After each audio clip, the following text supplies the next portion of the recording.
Hello, today I'm going to talk about the quadratic formula. What is the quadratic formula? It's a formula that gives you the solutions, also called roots if they exist, of this type of expression, of equation. So ax squared plus bx plus c equals 0. And to have the solutions, the roots of this expression, we will want to change it, to transform it into this one. So a factor of x plus h all squared plus k, and this will help us to isolate the x and to get the value of x. So we will see that in this video that the process to get from this expression to that one is always the same, and we will be able to generalize it and to create a formula that is the quadratic formula. So to make easier for you, I'm going to take an example with real numbers.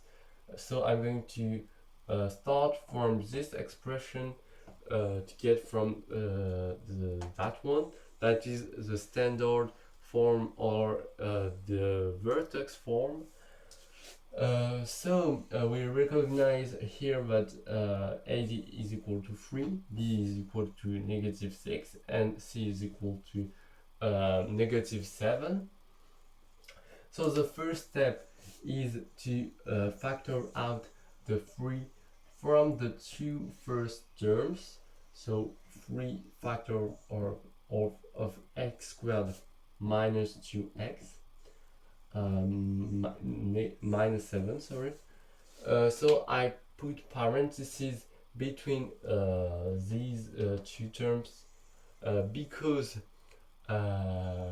I'm going to complete the square. So that's the second step. So here we can recognize remarkable identity.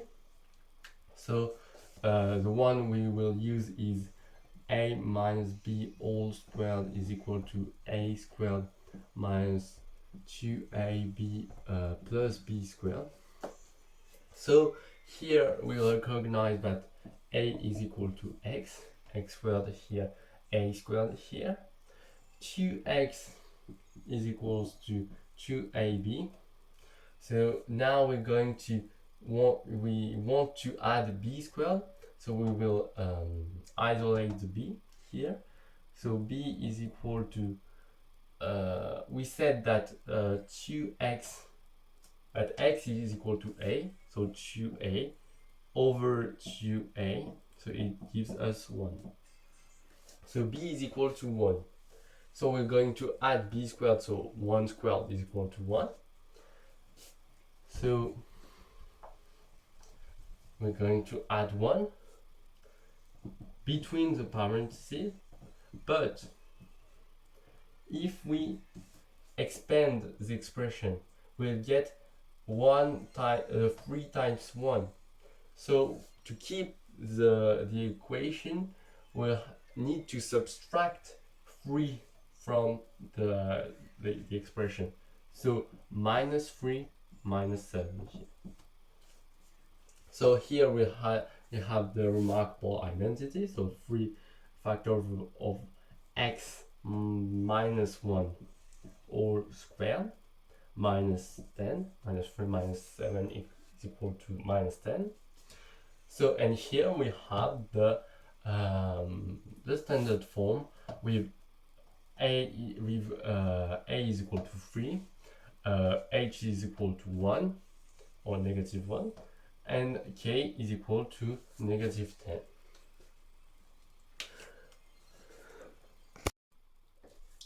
So I've summed up the different steps to get from the first form to the standard form. So now we're going to generalize by replacing the numbers by letters. So I remind you that the first expression is written like that. So ax squared plus bx plus c equals 0. So we will transform this expression into this one. So first step, we factor out the a of the two first terms with x. So it gives us a factor of x squared plus b over a x plus c. And when we extend the expression, we find again the b, because b over a, the a cancel. So the second step is to complete this square, so by using the remarkable identity. So I remind you that a prime b prime, I use prime because it's not the same a and the same b that in the first expression, equals to b over ax. So we will isolate b prime. So b prime is equal to a prime and x. We said that they are equal, so we can cancel, and b prime equals to b over 2a. So we take the square of the b prime, so it gives us b squared over 4a squared. So we add that in the parentheses, plus b over ax plus b squared over 4a squared. But to keep the equation, again, we have to subtract a times b squared over 4a squared, because when we extend again, we have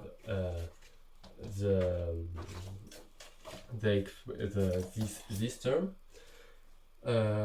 plus c. So this can be simplified. So we have a factor, so we use the remarkable identity. It gives us x plus b over 2a all squared minus the a and the square of the a in the denominator cancel, so over b squared over so b squared over 4a, sorry, plus c. So here we have our standard form. So a equals to a, h equals to b over 2a, and k equals to negative b squared over 4a plus c. Now we're going to isolate the x. So to do that, I remind that this expression is equal to 0. So a factor of x plus b over 2a all squared minus b squared over 4a plus c. So we're going to put the c into the same denominator of this term. So it gives us 4ac over 4a. So that's equals to 0. Then we'll put these two terms into the right part. So plus b squared over 4a minus 4ac over 4a. Then we're going to divide both sides by a. So it gives us a squared here. Then we will apply the square root, so x plus b over 2a. So the square root can be positive but also negative. So here we can again simplify. The numerator can't be simplified, so we keep square root of b squared minus 4ac. But the denominator can be simplified by 2a. 2a all squared gives us 4a squared. And here to finish, we just put b over 2a into the right part, and it gives us this expression. So I rewrote the expression that gives you the solution or solutions or no solution of x, so of this expression. Why did I say no solution? It's because if the terms under the root is negative, then there's no solution, because there's no real numbers that then when they are squared gives you a negative number. So there's in fact three cases. The first case is discriminant is positive, strictly positive. So the discriminant is the result of the terms under the root. So if it's strictly positive, then there's two solutions, minus b, negative b, plus a square root of b squared minus 4ac over 2a, and negative b minus square root of b squared minus 4ac over 2a. Then, if the discriminant is equal to 0, then there is one solution, that is negative b over 2a, because square root of 0 is equal to 0. And the third case is when the discriminant is strictly negative, then there's no solution, like I said. So I hope that you understood the discriminant and how it works, and the quadratic formula as well. So thank you for watching, and I hope you liked the video.